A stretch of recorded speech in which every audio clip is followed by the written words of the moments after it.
నియోజకవర్గ ప్రజలందరికీ నమస్కారం. మరి నిన్న మా జమ్మికుంటలో మరి సీనియర్ నాయకులు అంటూ మరి కొందరు ప్రెస్ మీట్ పెట్టడం జరిగింది. ఆ ప్రెస్ మీట్లో భాగంగా మరి హుజరాబాద్ ఇన్ఛార్జ్ ప్రణవ్ బాబు గారిని ఇష్టానుసారంగా మాట్లాడడం జరిగింది. మరి వీళ్ళు 4 పార్టీలో మారి 4 దగ్గర చేసేటోళ్ళు వీళ్ళు కాంగ్రెస్ పార్టీ సీనియర్ నాయకులట. మరి వీళ్ళందరూ ఒక్క దగ్గర కూర్చొని ఇవాళ ప్రణవ్ బాబు గారిని అనే అర్హత అట వీళ్ళది. మరి ఇప్పటికి దాదాపు 15-16 సంవత్సరాలు అవుతుంది మేము కాంగ్రెస్ పార్టీలో పనిచేయబట్టి. మరి ఏ రోజు ఈ మొహాలను మేము చూడలేదు. మొన్నటి చూసినట్టయితే ఉప ఎన్నికలలో ఎవరికి పనిచేసిళ్ళు, మరి ఇదివరకు ఉన్న ఎన్నికలలో ఎవరికి పనిచేసిర్రో వాళ్ళకే తెలవాలి.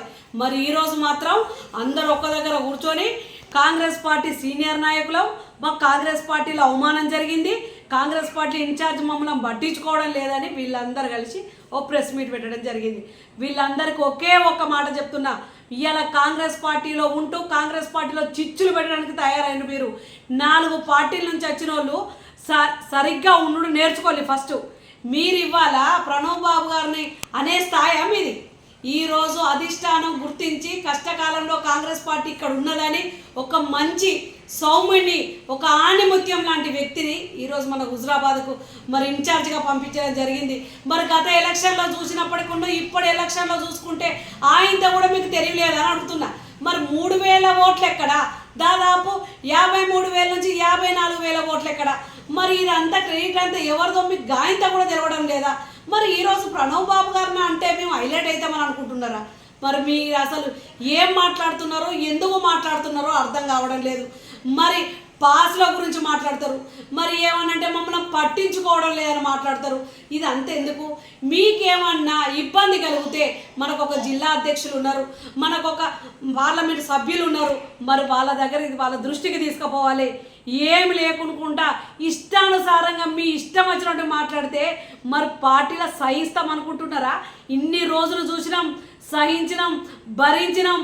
10 సంవత్సరం అధికారంలో లేకుండా కూడా కొట్లాడినాం.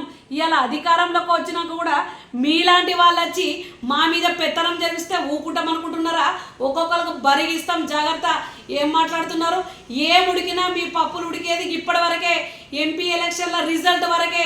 మరి మాకు మా రేవంత్ అన్న కూడా చెప్పడం జరిగింది, బరాబర్ ఇంటి దొంగలను దొరకబట్టండి అని.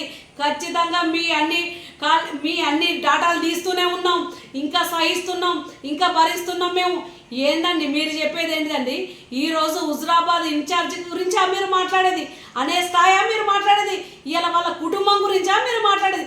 అవు బరాబర్ చెప్తున్నాం, వాళ్ళ కుటుంబం మంచి రాజకీయ కుటుంబం, మరి మంచి సభ్యత గల కుటుంబం, వారి గురించా మీరు మాట్లాడేది? ఇలా ఒక ఆణిముత్యం లాంటి ఒక తెల్ల పేపర్ లాంటి వ్యక్తి మరి ఆయన అంటే మరి ప్రతి కార్యకర్తలు అన్నట్టే, మరి ప్రతి కార్యకర్త కష్టం చూస్తున్నాడు, ప్రతి కార్యకర్తలు ఒక ఇంటి గురించి ఆలోచిస్తున్నాడు. మరి వీళ్ళందరికీ కూడా న్యాయం చేయాలని ఏకదాటిగా నడిపిస్తున్నాడు కాంగ్రెస్ పార్టీ కార్యకర్తలను. ఈరోజు మీలాంటి వాళ్ళు చెప్తే ఇవాళ ఏదో మీరు హైలైట్ అయితే అనుకుంటున్నారా?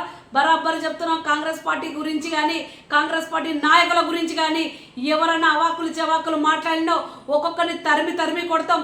బరాబర్ ప్రజాక్షేత్రంలో తెలుసుకుందామని మాట్లాడుతున్నారు కదా, ప్రజాక్షేత్రంలోకి మీరందరూ రావాలి. మరి కష్టపడ్డ కార్యకర్తలు కూడా అందరం వస్తాం. మరి మీరు కష్టపడ్డారా, మరి మేము కష్టపడ్డాం అనేది ప్రజలే చూస్తారు. హుజరాబాద్ నియోజకవర్గానికి సంబంధించిన ప్రజలే తెలిసి చెప్తారు ఎవరు దొంగలు, ఎవరు మంచి వాళ్ళు అనేది. ఈరోజు ప్రణవ్ బాబు గారిని ఇష్టం ఉన్నట్టు మాట్లాడితే కాంగ్రెస్ పార్టీలో ఉన్న క్యాడర్ అనుకుంటారు. బరాబర్ ప్రణవ్ బాబు గారి నేతృత్వంలో పనిచేస్తాం. కష్టపడ్డ కార్యకర్తలకు ఖచ్చితంగా హక్కున చేర్చుకుంటాడు. ప్రతి కార్యకర్తలకు న్యాయం జరిగేలాగా పోరాటం చేస్తా అని మా అందరికి మాట ఇచ్చిండు. బరాబర్ ప్రణవన్న నేతృత్వంలో మేము పనిచేస్తాం, ప్రణవన్న దగ్గరనే ఉంటాం. జై ప్రణవన్న, జై జై ప్రణవన్న.